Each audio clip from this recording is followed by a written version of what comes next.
Welcome to the Slop Temple. We pray this video helps. You start by establishing what's required to fix a streaming community: a concise code of conduct, defined moderator roles, and measurable goals.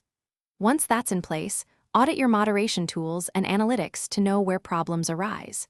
You recruit 5 to 10 trusted moderators and run an alignment session to set expectations and workflows.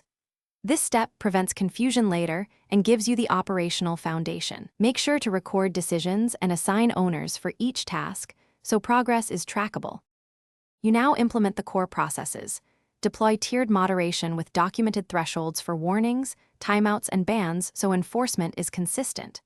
Simultaneously, create engagement rituals, weekly events, highlight reels, and AMAs to redirect energy into positive interaction. Once done, integrate analytics dashboards that show toxic incidents, peak hours, and engagement conversion percentages so you can iterate. Train moderators on de-escalation language and evidence collection. Make sure they log every decision to build institutional memory. You complete the process with a 30-day review. Analyze metrics, gather moderator feedback, and measure community sentiment to see what changed. Then refine policies, update tooling, and reassign roles based on the data so improvements stick. If things go wrong, pause high-risk features or events, tighten access controls, and escalate decisions to executives to restore safety quickly.